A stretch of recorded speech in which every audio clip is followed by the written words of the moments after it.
What's up, guys? Evolutionary podcast coming your way. Stevesmi here. Rick is in the house. What's up, man? Hey, what's up, guys? How's everybody doing out there? Yeah, so guys, we like to do a compound episode every other episode. We do a Q&A episode every other episode. So keep following. We'll have more coming your way. Unbelievably, we're almost to number 300. So we're really almost there, guys. So this compound that we're going to talk about in this episode is Masteron. Masteron is a trade name for drostanolone. It's a popular anabolic steroid among bodybuilders who are looking to get hard, looking to get dry, and who especially are into competing, photo shoots, that sort of thing. Very, very lean to get the benefits out of it so you can really pop those muscles and really see those cuts. The cool thing about Masteron, guys, it is a DHT, dihydrotestosterone drug. It has some interesting qualities that makes it very different from other anabolic steroids. For one, absolutely best polisher, guys, out there. Number one steroid for people who are going into a competition. If they got to look good 2 weeks from now on the dot, they'll run the crap out of Masteron ahead of their show. So we're going to talk all about it in this episode, guys.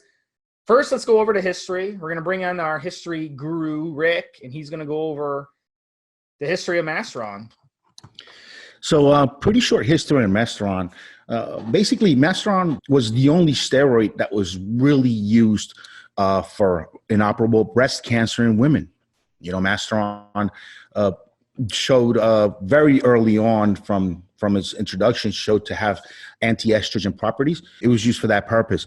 And like many steroids that were used to treat medical conditions, over time it was replaced by better drugs that did a better job at controlling estrogen side effects and didn't have any issues with virilization, with making the girls grow hair and their voice thicken up. So it just fell out of use because of it. The company that introduced it, just by the way, is Syntax, which is the same company that introduced Anadrol. It was about 10 years after Anadrol had already been on the market is when Syntax introduced Masteron. And early on, bodybuilders used it as an anti-estrogen. Back in the 70s when it first hit the market, Arimidex, Aromasin didn't exist. Novadex was around already, but it wasn't until the late 80s that Dan Duchesne proposed that Novadex could be used to treat gynecomastia or to prevent gynecomastia during cycle. Before that, before Arimidex, before Novadex was used for this purpose, before Aromasin was ever created, it was Masteron is what bodybuilders used as an anti-estrogen during their cycle. They didn't look at the drug much as a muscle builder or an anabolic because they were using other stronger anabolics. They just looked at it as a good anti-estrogen drug to use in case you were prone to estrogen side effects or if you were getting ready close to a show and needed to deal with water retention. Because pound per dollar, it's not a very economic drug. You're not going to gain a lot of pounds off of it for the amount of money you're going to spend on it. So bodybuilders really kind of sort of always used it as an anti-estrogen. Then in the 90s and early 2000s, when with the new anti-estrogens came into play, when Novadex began to be used for this purpose and all that, then Masteron kind of fell out of favor. Guys stopped kind of using it. And there's been a resurgence in the popularity of Masteron in the last few years. I've noticed people are talking about it more and more and more and talking about the anti-estrogen properties of it. So it's kind of making it a comeback, it seems like, in popularity. Here's the interesting thing about Masteron, guys. It was always in the propionate ester, so very, very short ester. But a lot of you who have used Masteron have used it actually in the NFA ester. And the reason for that is the underground labs have really done a good job of coming up with that longer type of ester of Masteron. So that's kind of cool that you don't have to inject it every day or every other day if you're using that longer ester. But originally, guys, the farm grade Masteron always came in propionate form. You're not going to find it in NNA form, but pharma grade source. I mean, maybe that changed today. I don't know, because a lot of sources out there, they'll sell what they say is farm grade quality or human grade quality gear, but it really isn't. It's actually still underground labs, but it might be maybe a higher type of quality, you know? All right, guys. So let's talk about how it works. Masteron is a DHT compound. So it's going to inhibit estrogens to a certain extent, as Rick got into. It's almost a pure DHT, guys, almost pure dihydrotestosterone. The only difference is the addition of a carbon 2 position methyl group. So it makes this compound more effective and resistant to breakdown in the body. And it also is a little more anabolic than straight DHT. So those are the little things that make it a little different. Since it is a DHT derivative, it's not going to aromatize in the body. There's going to be zero conversion to estrogen. And as we both alluded to, it's going to even help inhibit estrogen to a certain extent. That's why in the old days, Masteron was considered a forgotten steroid in modern times. But guys in the older days, maybe 70s, 80s, early 90s, before aromatase inhibitors became widely used or even invented, they actually used Masteron in their cycle, a little bit of Masteron. That little bit of Masteron would make a huge difference when it came to that. So that was really their best option in those days if they wanted to run something like Dianabol or testosterone that did aromatize. One of the other great things structurally that Masteron does really well is it binds to sex hormone binding globulin, SHBG. So the other steroids that you're going to run with it, and Rick is going to get into dosages and get into stacks. But the thing is, one of the beauty things about Masteron is when you stack it with other steroids, it makes those other steroids more effective because of that binding.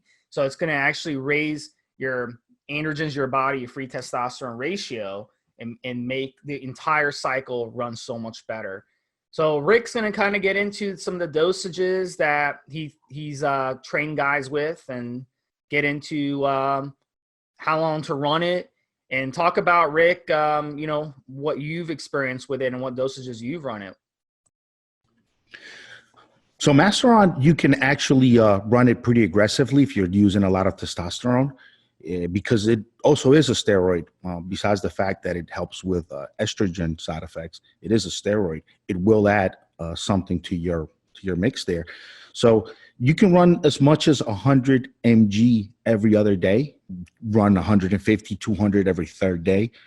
I've worked with guys running as much as 600 mgs of Masteron a week, and it works. It keeps you nice and hard, nice and lean.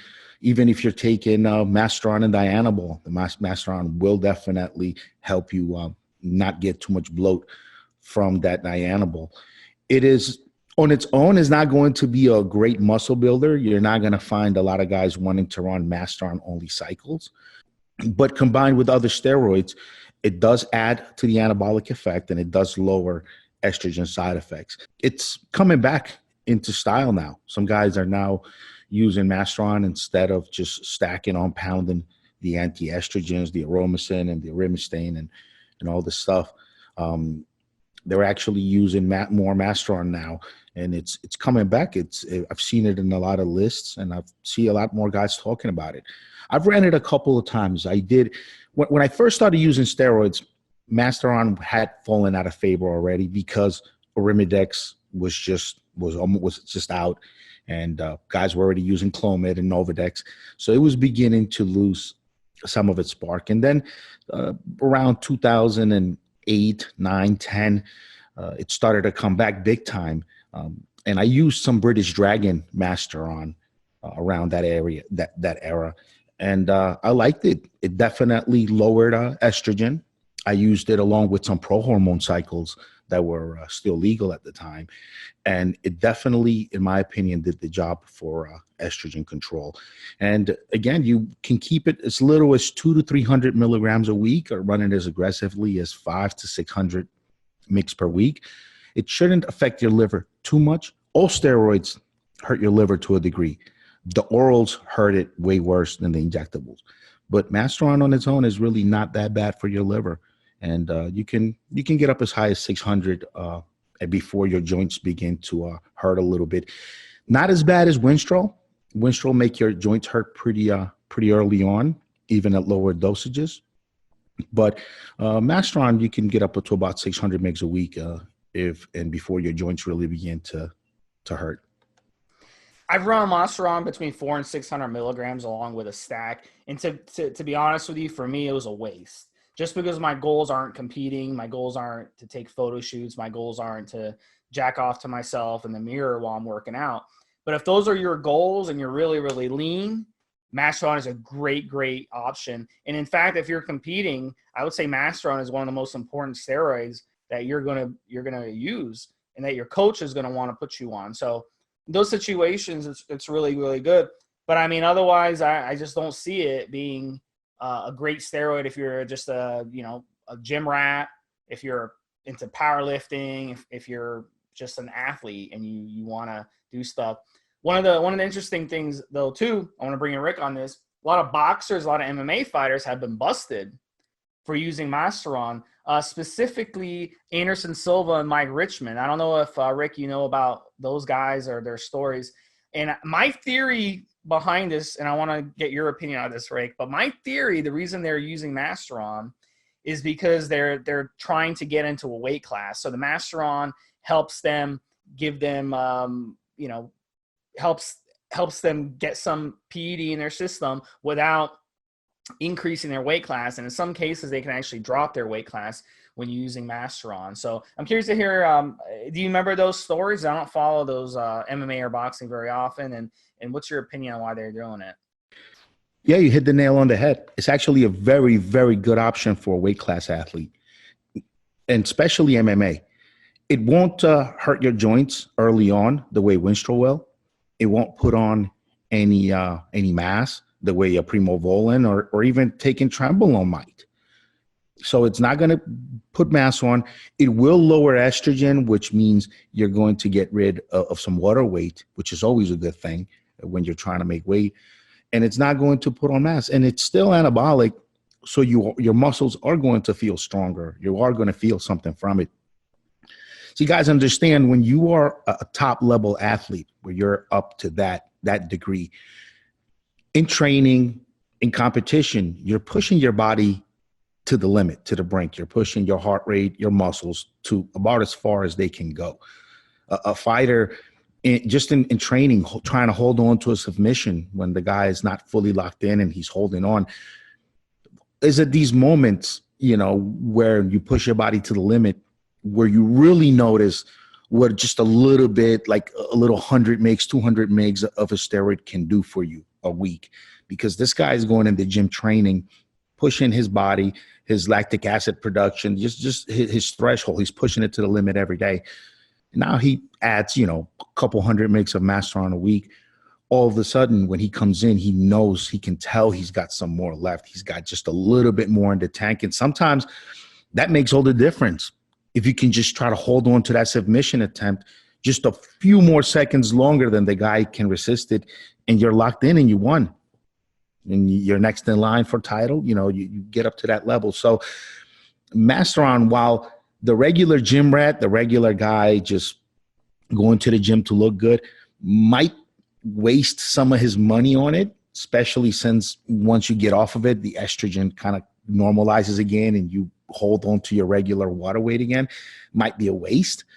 But these top level guys, just a couple 100 mgs a week could make a huge, huge difference when it comes to just, putting that kill switch and just putting that off button, just setting it further apart. They can just push longer, a few more seconds here, a few more seconds there, a little bit, a couple more pounds behind their punches.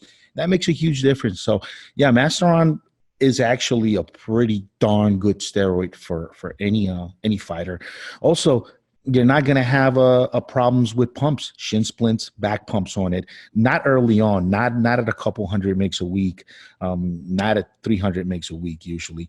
So it's why it's been preferred. Now, because these guys understand Masteron, but they don't understand ester chains, especially some of these coaches in fighting.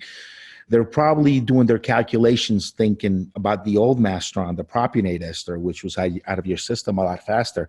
But no, they're getting, underground Masteron in 2015, circa 22,000. Well, you're going to get that longer ester, which is going to linger a lot longer and is going to be detectable a lot longer. And I think that's why you see some guys getting popped for it when they think they should be safe. Yeah, so the half-life, guys, as Rick mentioned, the propionate, the half-life is going to be at 3 days. The NFA is going to be about 10 days. And the detection time of the propionate is a lot shorter. It's under a month. And then on the NFA, it's going to be a few months. But with the new doping testing that they're doing, you get popped a lot more easier now. So you might be in trouble even if you exceed those detection times. Side effects, guys, as Rick said, there's not much to talk to. Maybe the DHT side effects, maybe a little joint dryness. You can run into Joint RX, solve that. Might get a little head hair loss. You run into shampoo, solves that. It's not that much for a DHT derivative. It's for some reason, just because it's so mild, it really doesn't attack those issues like some of the other DHT derivatives like Winstrol would. But if you're stacking it with stuff, if you start stacking it, the more and more stuff you stack it with, then those are when the side effects really start to become noticeable. So it kind of piggybacks off those other steroids. So, at the end of the day, guys, Masteron, stack it. It's got to be using a stack. Using it by itself is not going to do anything because you're just going to get a little hard, get some hardening. And when you stop taking it, the hardening is just going to go away. So I really don't see the point of using Masteron by itself in 99.99% of situations. So definitely use it in a stack, guys. It stacks well with pretty much everything. One of my favorite stacks with Masteron is with Tren. And, that kind of goes, it's like peanut butter and jelly together. They complement each other really, really well. And Masteron won't really increase those side effects that happen on Tren. And it'll kind of harden you up. It's really, really good if you're low body fat, like 8-9% body fat, if you run Tren with Masteron, you're gonna look amazing on that stack. I mean, that is the monster stack for being ripped, if you want to get ripped in the gym. So that would be my recommendation in that situation. If you're a competitor, you want to definitely talk to your coach. And if he suggests running Masteron, you're probably going to end up running quite a bit, 400, 500, 600 milligrams ahead of your show. But you want to start using it ahead of your show. You don't want to start using it just like a week or two before, because it will, you want to give it time to kind of peak in your system. So Rick, you want to close up, talk about female use, and talk about, is Masteron an expensive steroid compared to the other ones?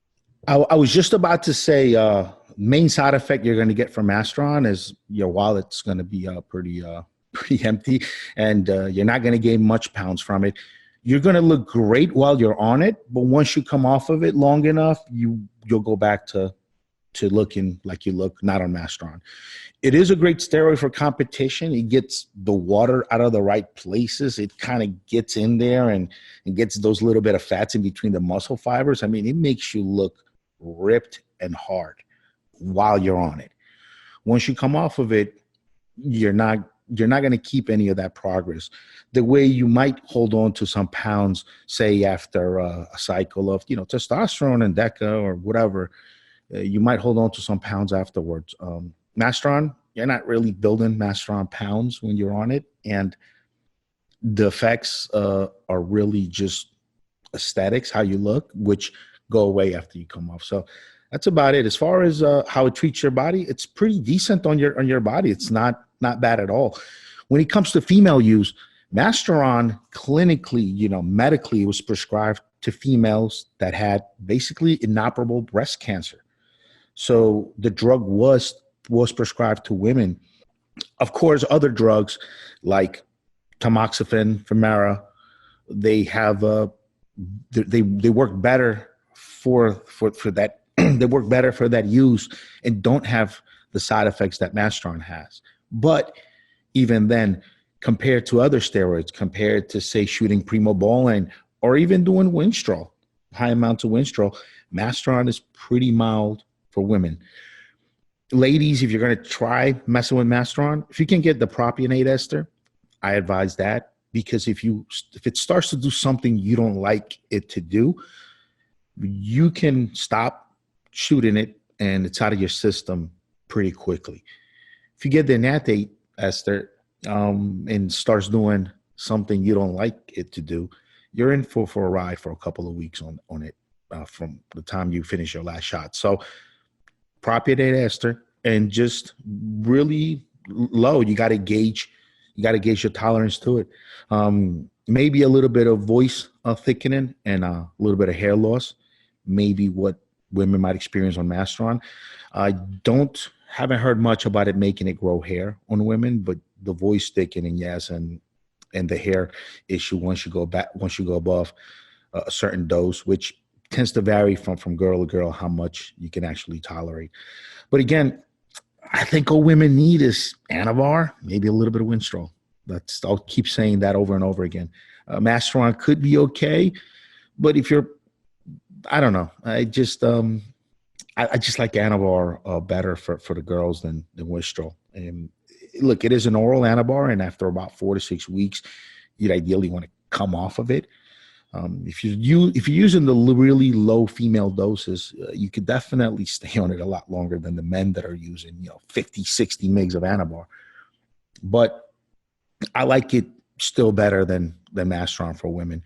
But I mean, it'll work for females. It definitely is effective. All right, guys. So look, I think we covered everything in this show, guys. It's a great show. Masteron, guys, give it a shot. If you got low body fat, see what it does for you. You might love it. I can say my massage therapist, when I was on it, she said she had never massaged someone with harder muscles before. So that is one of the things it does, gives you hard muscles. All right, guys, appreciate you listening. Stevesmi here, and Rick, evolutionary.org. Hit me up on the forum, SteveSMI. Have a good one, guys. Have a good one, Rick. Hey, have a good one, Steve. Have a good one, guys.